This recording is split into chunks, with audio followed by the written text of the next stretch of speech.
est parfois difficile de répondre à des problèmes de dénombrement, même avec les principes de base du dénombrement, ou même encore avec les combinaisons, les permutations.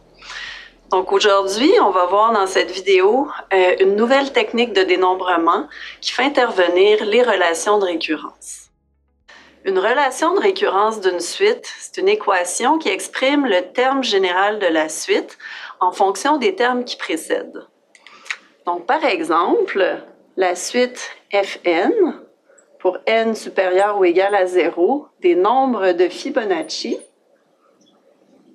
se définit comme suit.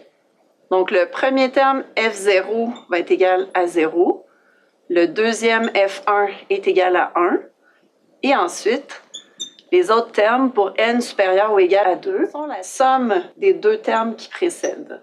Donc, on va l'écrire comme Fn-1 plus Fn-2 pour n supérieur ou égal à 2. Donc ici, dans les équations que j'ai notées, les deux premiers termes sont ce qu'on appelle les conditions initiales. Et l'équation ici est la relation de récurrence.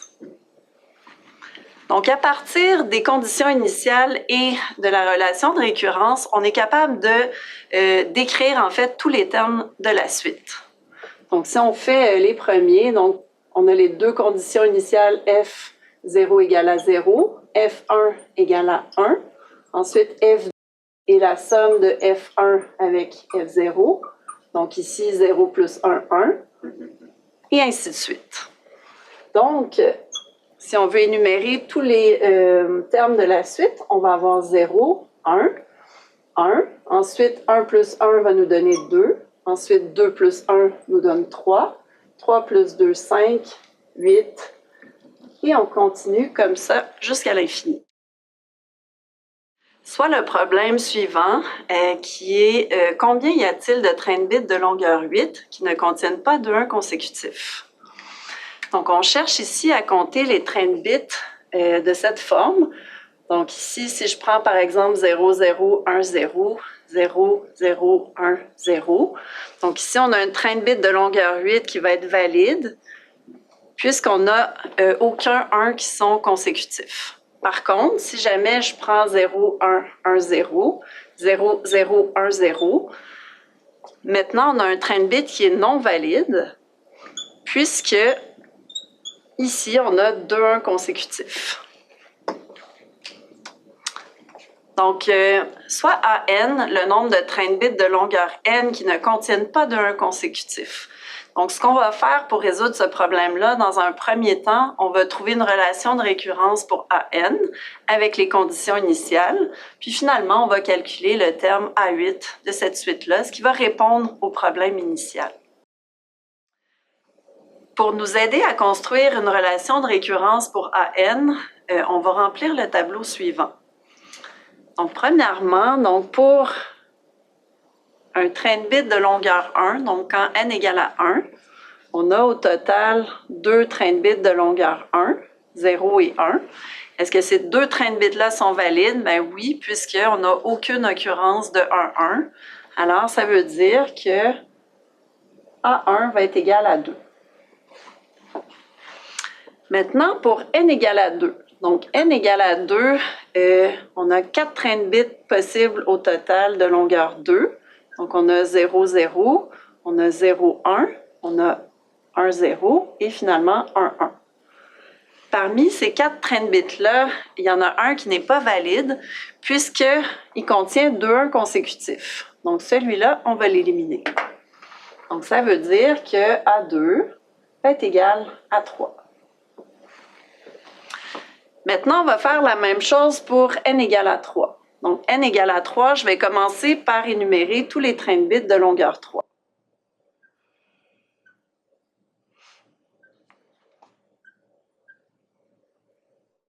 Donc, parmi tous les trains de bits de longueur 3, même chose, on va en éliminer quelques-uns, donc tous ceux qui contiennent 2 1 consécutifs. Donc, on va éliminer ces 3-là et le nombre de trains de bits de longueur 3 qui sont valides sera 1, 2, 3, 4, 5.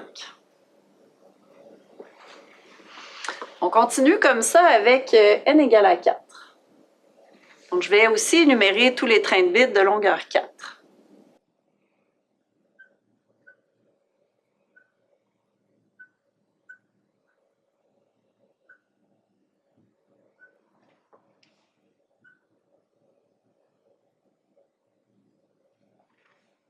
Donc, parmi tous les trains de bits de longueur 4 au total, même chose, il y en a qu'on va éliminer. Donc, tous ceux qui contiennent 2 1 consécutifs.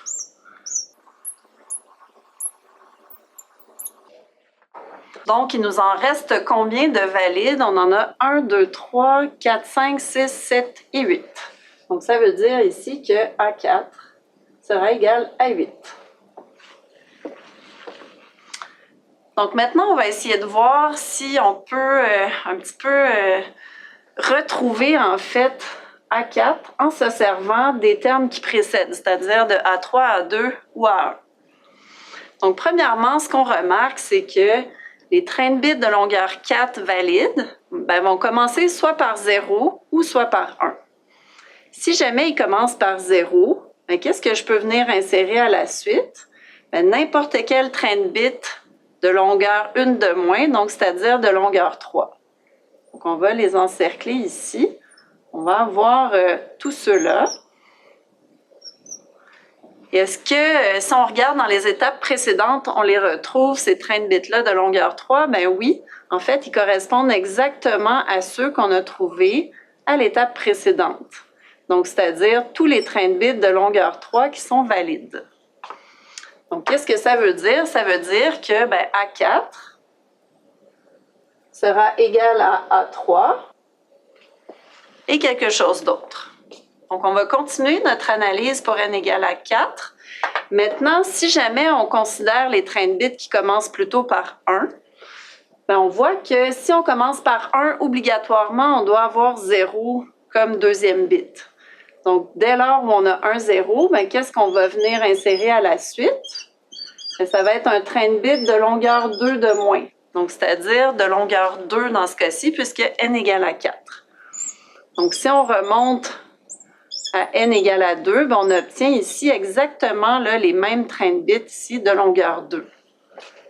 Donc, qu'est-ce que ça veut dire? Ça veut dire que A4, finalement, va être égal à A3 plus A2. Donc, c'est-à-dire 8. Donc là, on va essayer de continuer pour n égale à 5 sans énumérer tous les trains de bits, mais en essayant plutôt de déterminer la forme qu'ils peuvent prendre. Donc, premièrement, comme on l'a fait pour n égale à 4, soit notre train de bits commence par 0, ou soit il va commencer par 1. Si jamais il commence par 0, qu'est-ce que je peux venir insérer ici à la suite? N'importe quel train de bits de quelle longueur? Donc, de longueur 1 de moins, donc c'est-à-dire de longueur 4, valide. Si jamais je commence mon train de bits de longueur 5 avec un 1, qu'est-ce que je peux mettre à la suite? Je n'ai pas le choix d'avoir comme deuxième bit un 0. Puis ensuite, ça va être un train de bits de longueur 2 de moins, puisque j'ai déjà les deux premiers bits fixés, donc de longueur 3, valide. Donc maintenant, si on veut énumérer, en fait, dénombrer, en fait, tous les trains de bits qui ont cette forme-là, donc qui commencent par 0, je vais en avoir combien dans ce cas-ci? Je vais en avoir à 4, puisque je compte finalement tous les trains de bits de longueur 4 valides. Pour ceux qui commencent par 1, 0, cette fois-ci, je vais en avoir à 3. Qu'est-ce que je fais finalement ici? Je viens compter tous les trains de bits de longueur 3 qui sont valides. Donc, qu'est-ce que ça veut dire? Ça veut dire que A5 va être la somme de A4 avec A3.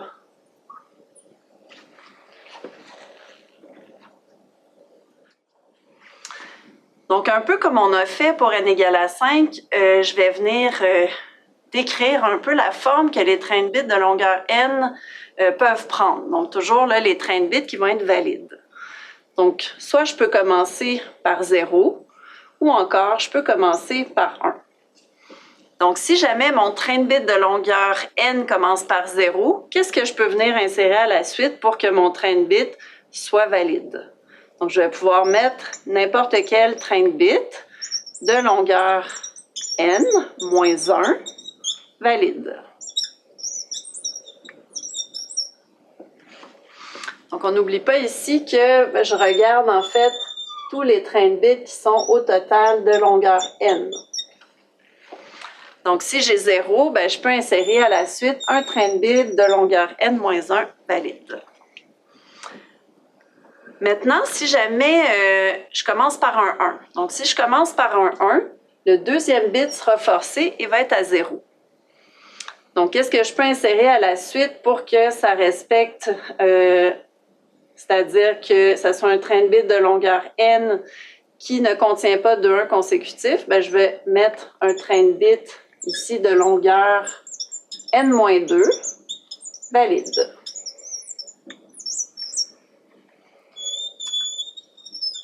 Donc maintenant, ce qu'on veut, là, on se ramène, on veut toujours là, trouver une relation de récurrence pour AN.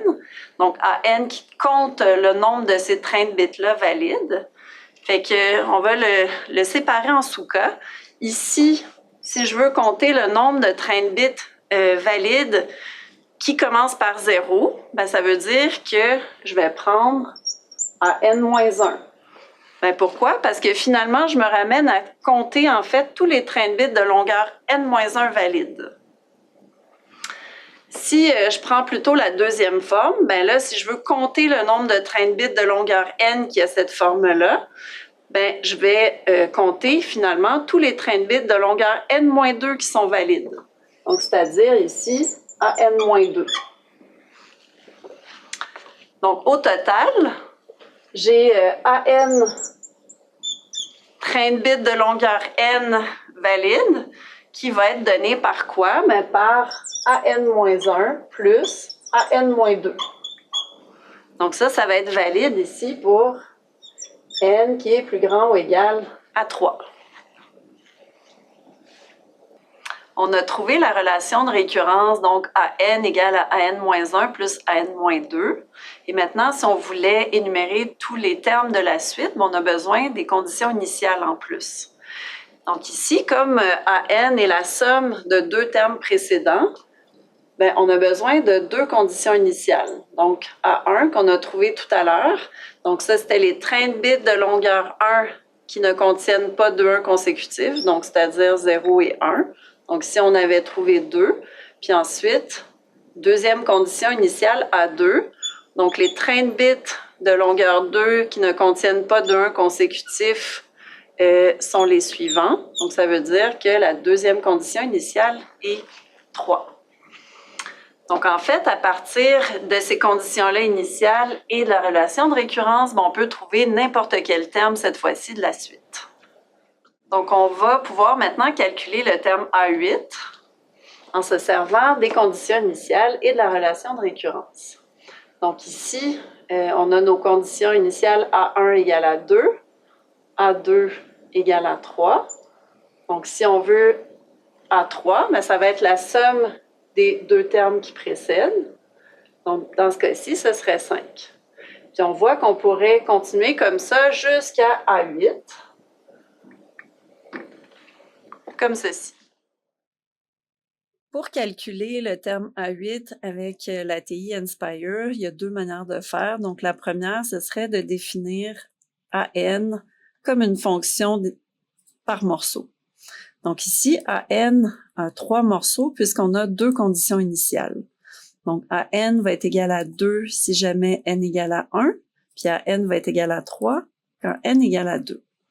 Et finalement, AN va être égal à AN-1 plus AN-2 pour un n qui va être supérieur ou égal à 3. Maintenant, si on veut venir extraire le 8e terme, en fait, de la suite, on va faire A de 8. Si on voulait énumérer, en fait, tous les termes de la suite, on pourrait le faire avec la commande sec. Donc, ici, on va faire la suite des AN pour n qui varie entre 1 et 8, par exemple. Donc là, on aurait les 8 premiers termes de notre suite. Maintenant, cette manière-là de calculer avec une fonction définie par morceau n'est pas très efficace en temps, puisque c'est une fonction récursive et elle recalcule les termes précédents plusieurs fois inutilement. Donc, une autre manière plus efficace serait de passer par secgen. Donc, secgen va prendre en première entrée l'expression là, de la relation de récurrence, donc an-1 plus an-2. Ensuite, on va indiquer la variable indépendante, donc n, suivie de la variable dépendante a. Ensuite, entre accolades, on va mettre les termes qu'on veut voir apparaître. Donc ici, on veut les termes de 1 jusqu'à 8. Donc n égale à 1 à n égale à 8. Et finalement, entre accolades toujours, on va indiquer les conditions initiales. Donc ici, on avait 2 et 3 comme conditions initiales. Donc, de cette manière-là, on peut venir retrouver exactement les termes de la suite. Et si on voulait le 8e terme, on pourrait, avec les crochets, venir extraire la 8e entrée de la liste de la suite. Donc ici, 55. Donc ici, juste une petite remarque, on voit que la suite qu'on obtient ici ressemble beaucoup à la suite de Fibonacci, qui est un petit peu décalée. On se rappelle, la suite de Fibonacci commençait avec un 0 suivi de 1, 1, 2, 3, 5, 8, ainsi de suite. Donc ça, c'est dû au fait que on n'a pas exactement là, les mêmes conditions initiales, mais on a seulement un petit décalage là, de cette suite-là. Donc, on a trouvé que A8 était égal à 55. Donc ça représente le nombre de trains de bits de longueur 8 qui ne possèdent pas de 1 consécutif. Donc, c'était la réponse à notre problème initial.